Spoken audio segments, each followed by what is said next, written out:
Mi nombre es Javier Mendoza y mi oficio es desenterrar fantasmas, no los del tipo que arrastran cadenas, sino los que se esconden en los márgenes de la historia, en los archivos olvidados y en las mentiras bien construidas.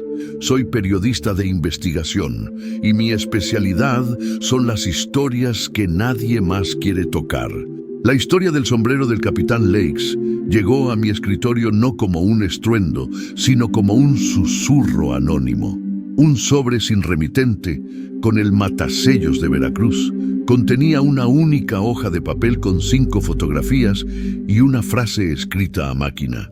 No es el sombrero, es la sombra que proyecta. Las fotografías eran recortes de periódicos de diferentes décadas. La primera, de los años 40, mostraba a un rico coleccionista que se había suicidado saltando de su yate.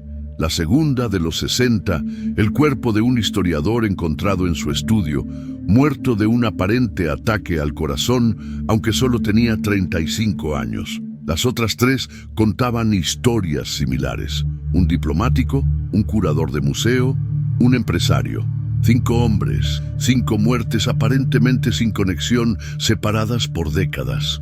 Mi primer instinto fue descartarlo, como la broma de un lunático. Pero la frase, la sombra que proyecta, tenía el anzuelo de un buen misterio. Empecé a investigar.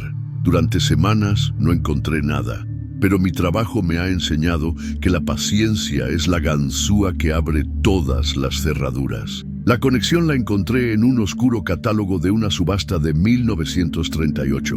Allí, listado entre parafernalia naval, estaba Lote 212, Bicorne de Capitán de la Armada de México, C. 1860.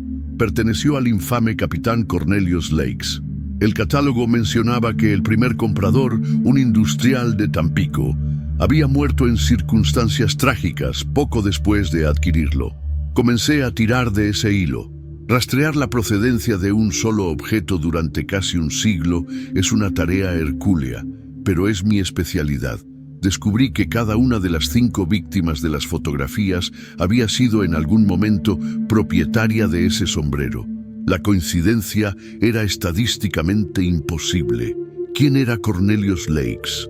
Los registros oficiales eran escasos y contradictorios. Fue un héroe de la 6ª Infantería de Marina, condecorado por su valentía en la intervención francesa, pero después su historial se volvía turbio.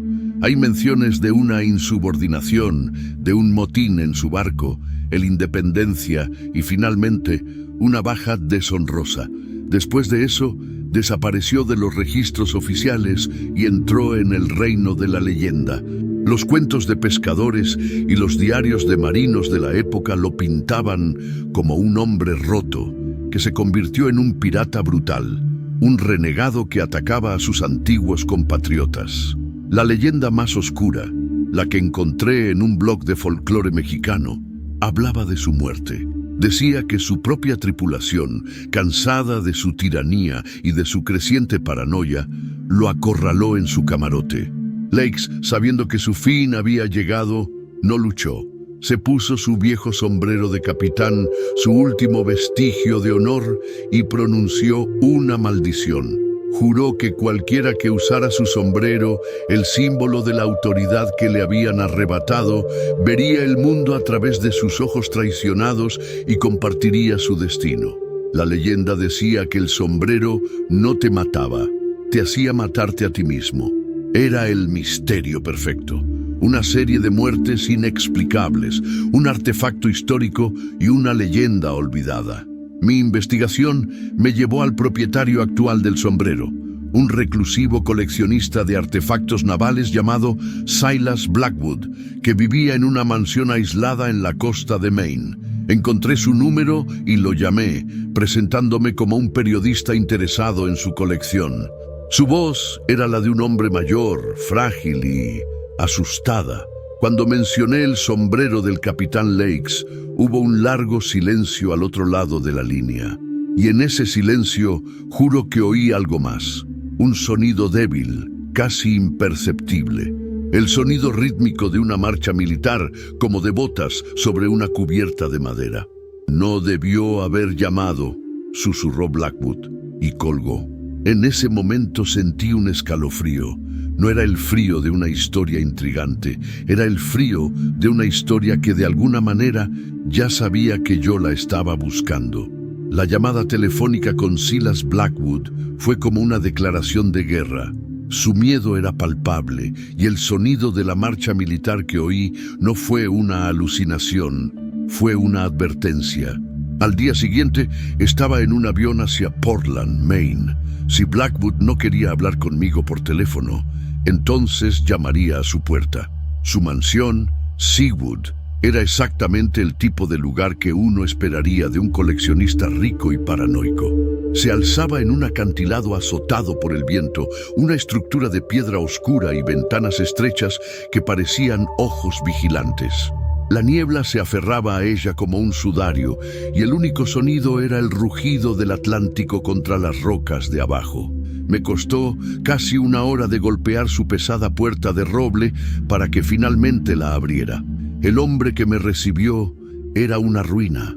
Silas Blackwood era un esqueleto envuelto en un batín de seda, con ojos hundidos en cuencas oscuras, llenos de un terror que no había dormido en semanas.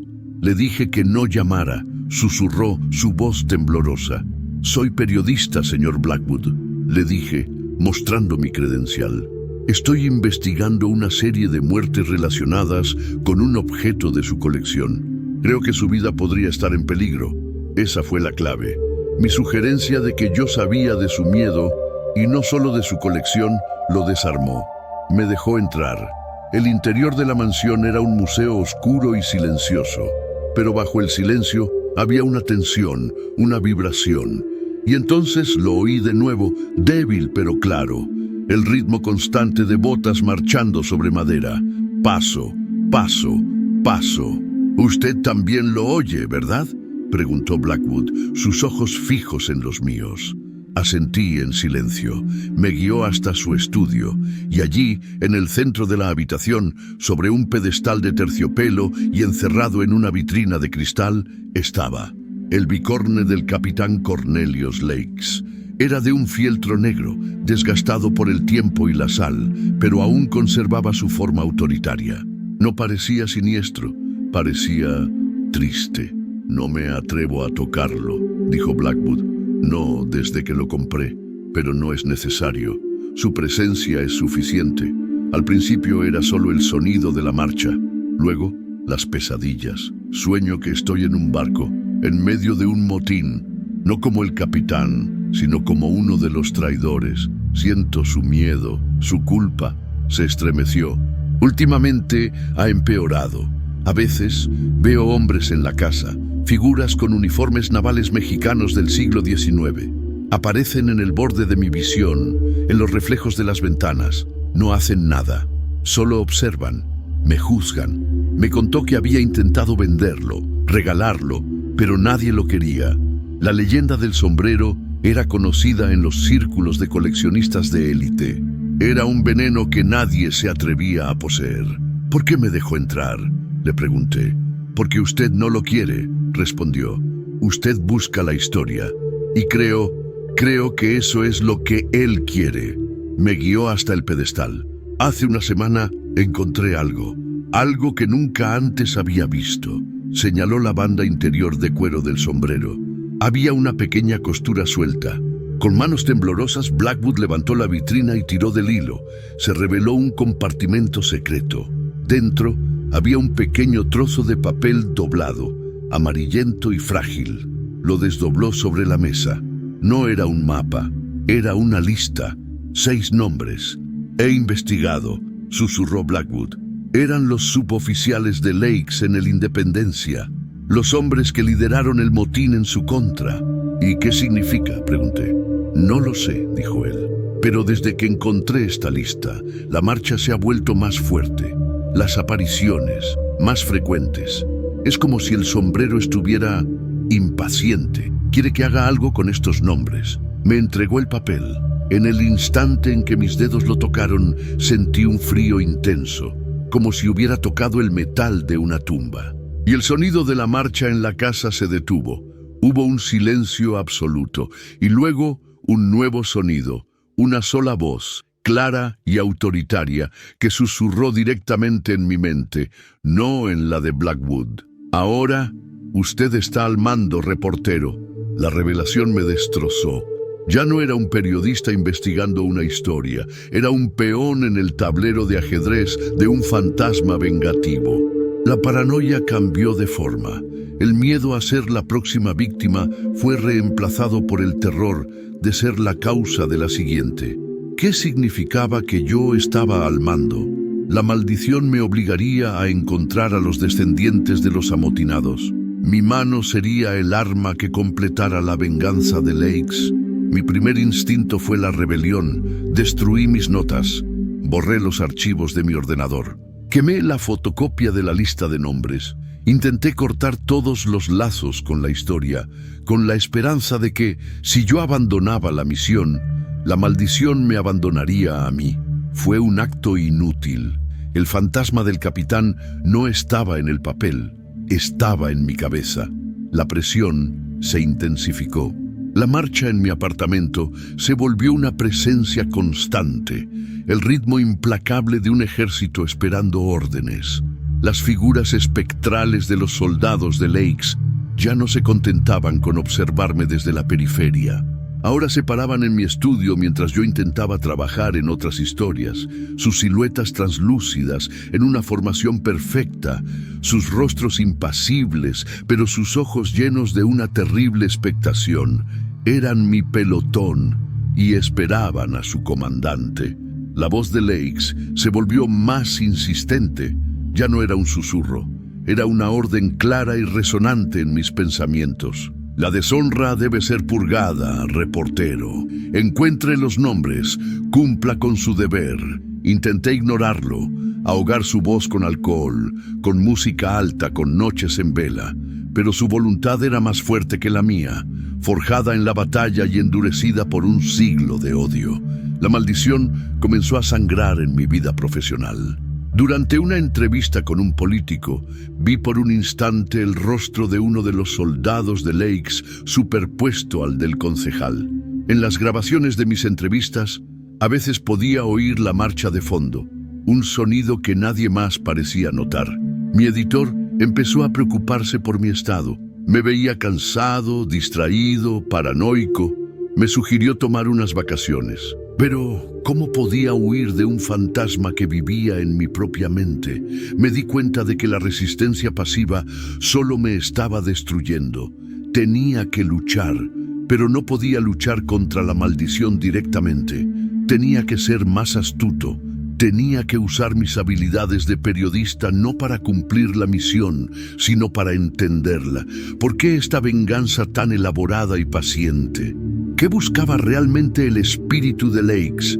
Reconstruí mi investigación desde la memoria. La lista, 6 nombres: Ricardo Montoya, Esteban Jiménez, Samuel Vargas, Pedro Núñez, Mateo Flores, Luis Santiago. Busqué sus historias de nuevo, pero esta vez no sus muertes, sino sus vidas después del motín. Descubrí un patrón. Todos ellos, a pesar de haber participado en un motín pirata, habían intentado volver a una vida normal. Se habían casado, habían tenido hijos, habían intentado borrar su pasado, pero sus vidas estuvieron marcadas por la tragedia, enfermedades, fracasos, una melancolía persistente que, según los registros, pasaba de padres a hijos. La maldición no solo los mataba, los atormentaba.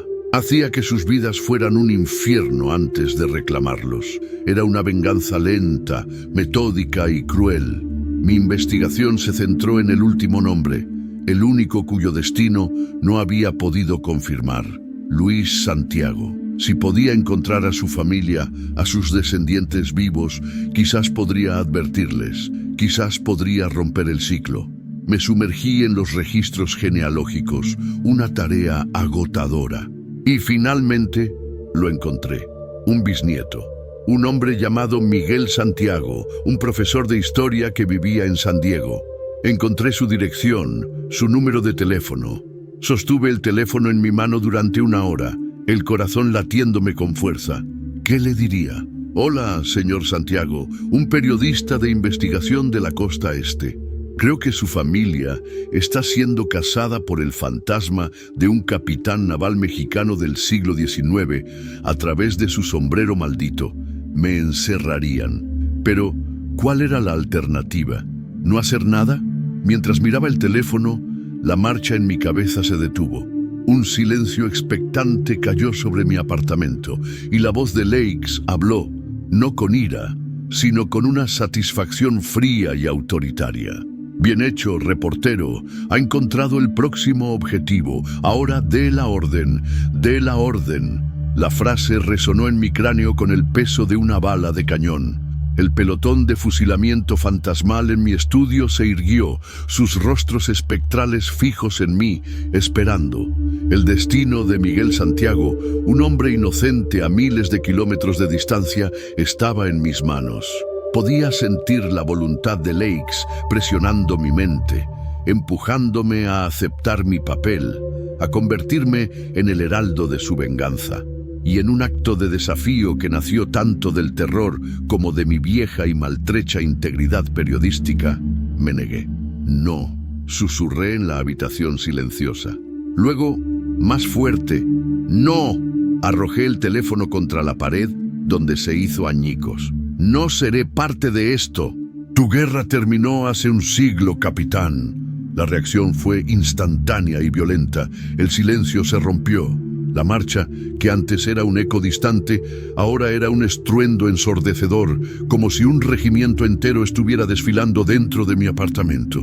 Las paredes vibraban, los libros se cayeron de las estanterías, el aire se llenó de un olor acre a pólvora y a mar embravecido. La temperatura cayó en picado y mi aliento se convirtió en vaho frente a mis ojos. Las figuras espectrales de los soldados se volvieron más densas, más reales. Ya no eran solo sombras. Podía ver los detalles de sus uniformes raídos, el brillo opaco de sus bayonetas, la desesperanza en sus ojos vacíos. No me atacaron. Simplemente se acercaron, formando un círculo a mi alrededor, una barrera de almas perdidas que me separaba del resto del mundo. Me acorralaron en mi propio estudio y entonces una nueva figura se materializó en el centro del círculo. Era más alta, más imponente. Era una sombra con la forma de un hombre, vestida con el bicorne de un capitán. No podía ver su rostro, solo dos puntos de luz fría y furiosa donde deberían estar sus ojos. Era él, Cornelius Lakes. No habló con palabras. Sentí su furia como una ola de frío glacial, una presión en mi pecho que me dificultaba respirar. Sentí su indignación, su sentimiento de traición, no solo por parte de sus hombres, sino ahora también por mí, el comandante que se negaba a dar la orden. Pasé las siguientes horas en un infierno de presión psicológica. Cada vez que intentaba moverme hacia la puerta, los soldados espectrales levantaban sus rifles, no apuntándome, sino bloqueando mi camino. La voz de Lakes proyectaba imágenes en mi mente. La cubierta de su barco, la sangre, los rostros de los amotinados, su propia muerte una y otra vez. Estaba tratando de romperme, de doblegar mi voluntad a la suya. Exhausto, aterrorizado y acorralado, me derrumbé en el suelo. Comprendí que no podía luchar contra él con la inacción. La resistencia pasiva solo intensificaba su ira. Si no podía escapar de la misión, entonces tenía que cambiarla, tenía que usarla. No podía ser su verdugo, pero quizás podría ser su juez. Tenía que entender por qué el motín, qué había hecho Lakes para que sus hombres lo traicionaran de esa manera. La leyenda solo hablaba de su tiranía, pero ¿y si había algo más? La respuesta no estaba en los registros de las muertes de los amotinados, sino en la vida de su capitán. Y la clave tenía que estar con el último descendiente, Miguel Santiago. Me levanté, mi cuerpo dolorido, pero mi mente con una nueva y desesperada resolución. «De acuerdo», dije en voz alta a las sombras. «Iré a San Diego, encontraré a Santiago. La presión en la habitación disminuyó instantáneamente. La marcha se desvaneció hasta convertirse en un eco lejano. Las figuras espectrales retrocedieron, volviéndose translúcidas de nuevo.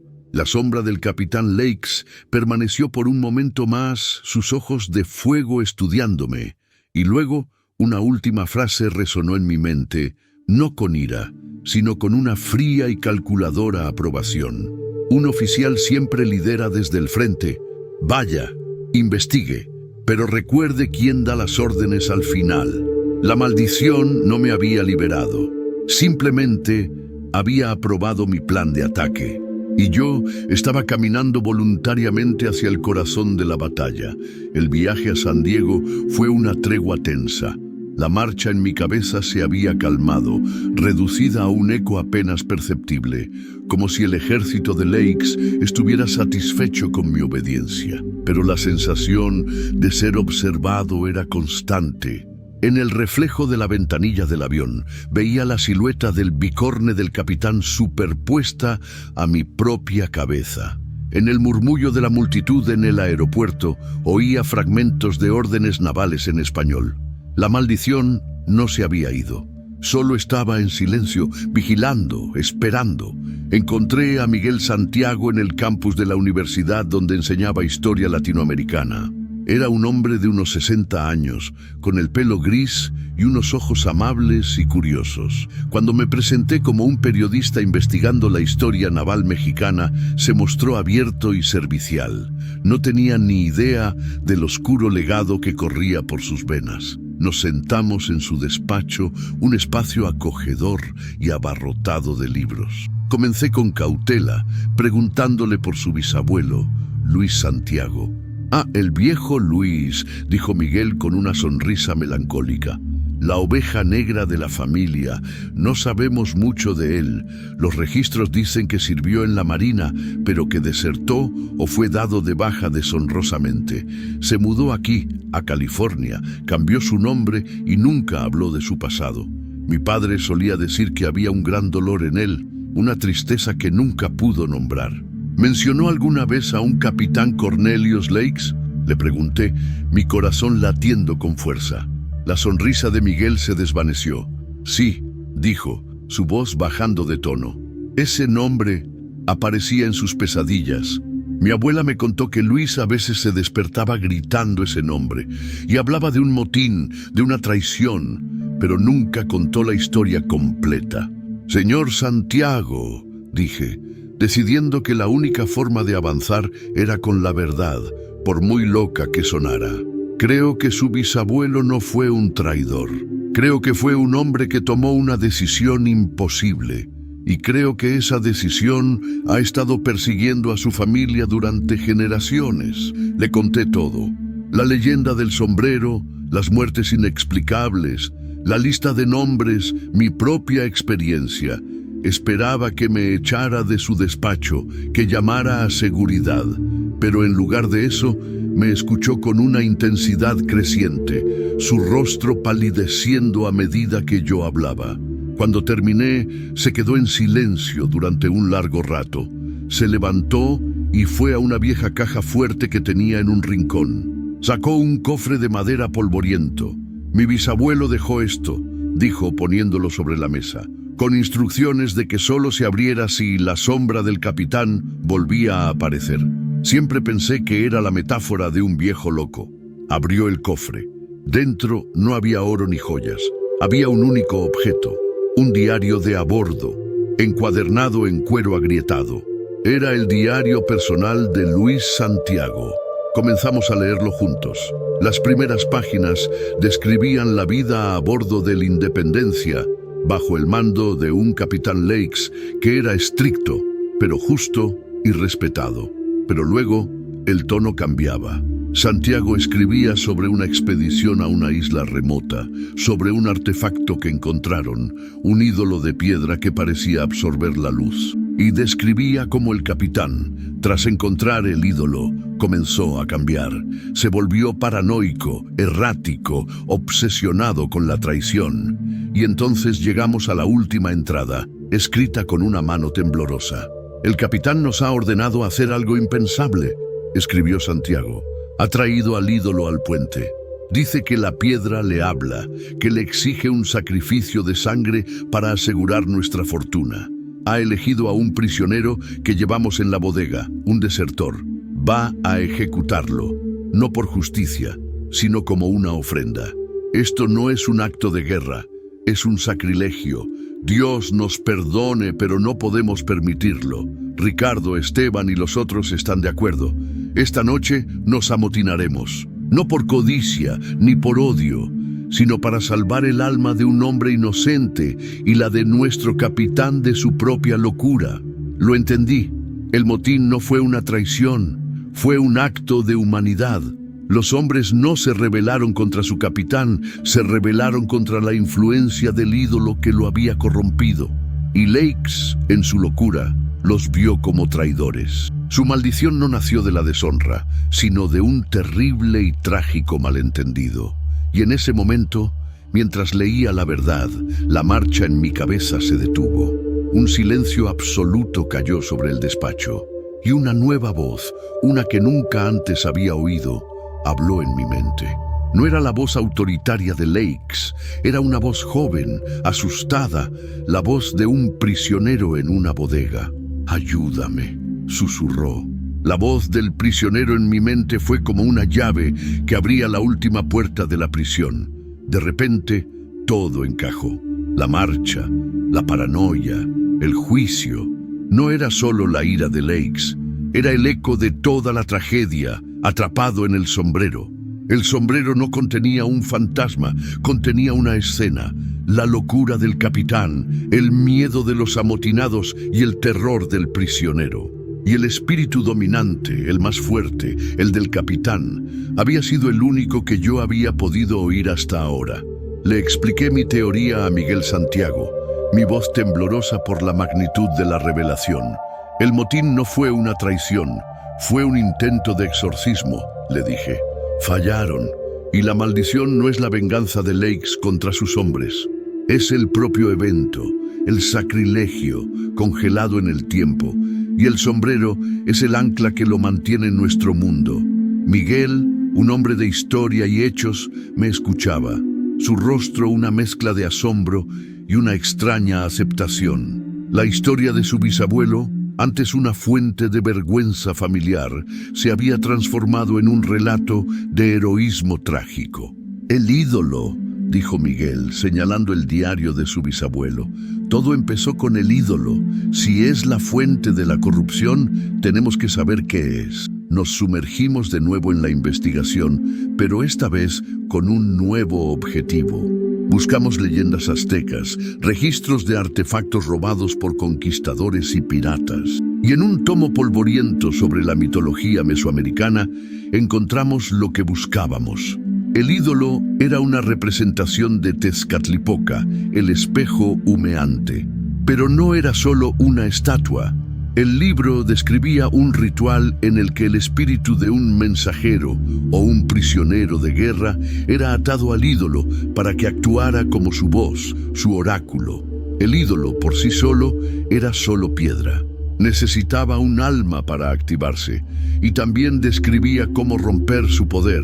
El ídolo no podía ser destruido, pero su conexión con el alma atrapada podía ser cortada si el objeto que contenía la esencia del alma, su sangre, un mechón de pelo o un objeto personal querido, era devuelto al lugar sagrado de donde fue tomado el ídolo. La respuesta estaba clara: el prisionero. Lakes iba a sacrificarlo para activar completamente el poder del ídolo. El motín lo interrumpió, pero de alguna manera, en la lucha y la muerte, la esencia del prisionero y la del propio Lakes quedaron atrapadas en su objeto más personal, su sombrero. La solución era terriblemente clara y peligrosa, y teníamos que encontrar el lugar de donde Lakes robó el ídolo y devolver el sombrero, el relicario de las almas, a su lugar de origen. El diario de Luis Santiago era nuestro mapa. Describía la isla, apodada Isla de Humo, por la niebla perpetua que la rodeaba, con suficiente detalle como para triangular una posición aproximada en la costa de Yucatán. El plan era una locura.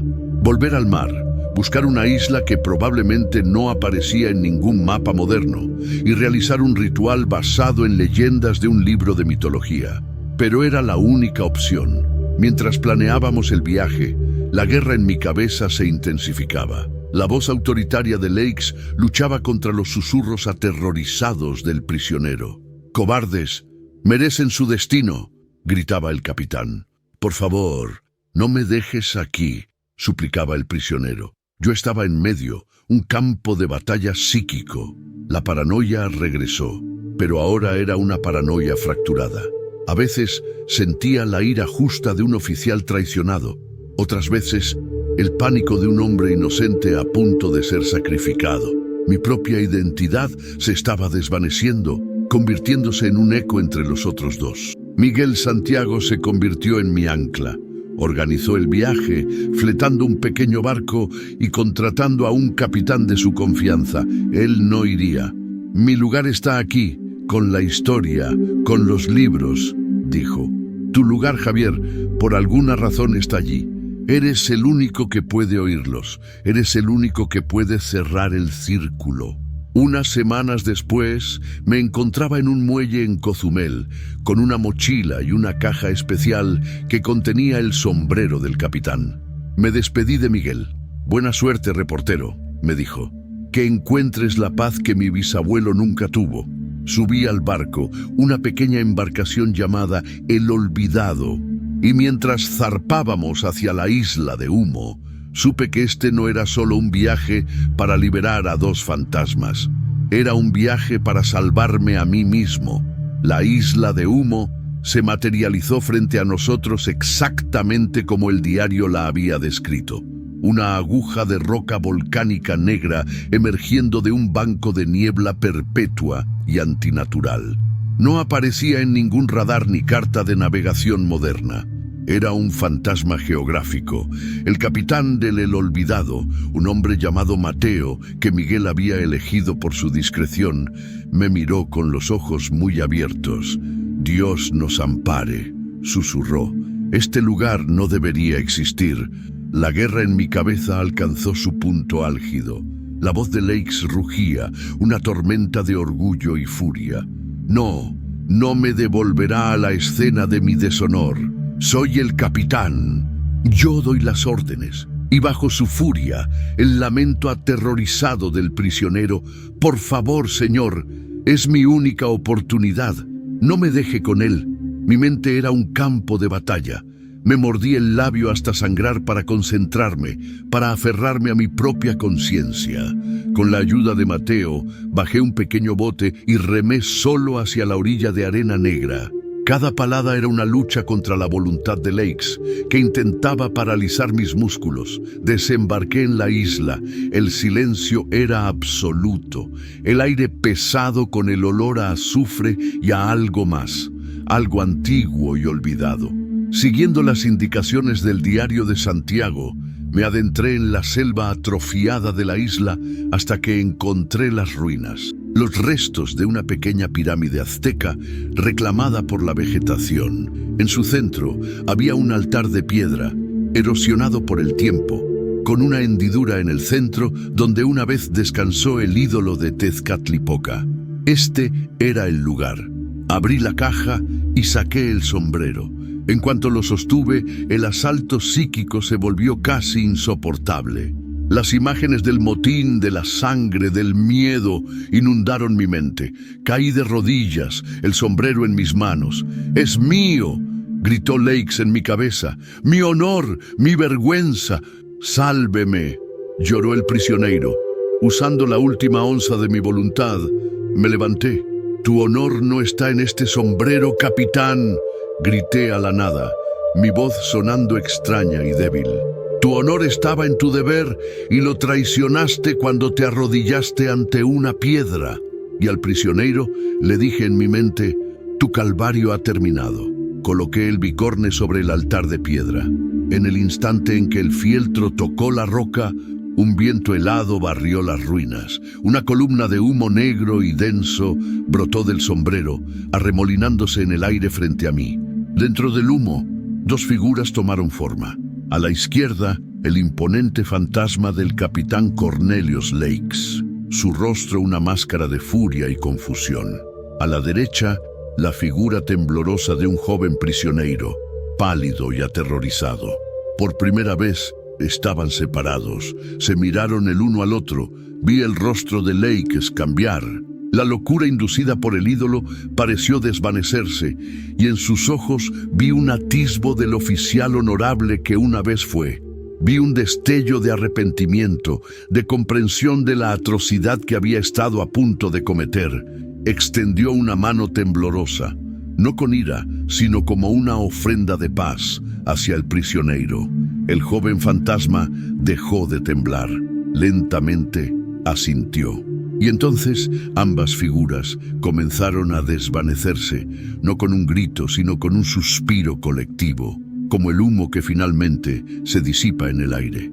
La marcha en mi cabeza se detuvo, los susurros cesaron, el silencio era total y por primera vez pacífico. Sobre el altar, el sombrero se deshizo en un montón de polvo y cenizas. La maldición se había roto. Regresé a casa. Escribí la historia, pero no como la viví. La escribí como un misterio histórico, una investigación sobre la leyenda del capitán Lakes, dejando las partes sobrenaturales como lo que el mundo aceptaría, el folclore de marineros, el delirio de hombres perdidos. La verdad está oculta en mis notas, en mis grabaciones, en mi memoria. El mundo no necesita saber sobre dioses de piedra y fantasmas vengativos, pero necesita saber que a veces la historia de un hombre no es lo que parece, y que a veces la única forma de silenciar a los fantasmas del pasado es escuchar atentamente su historia y finalmente darles la paz que nunca tuvieron.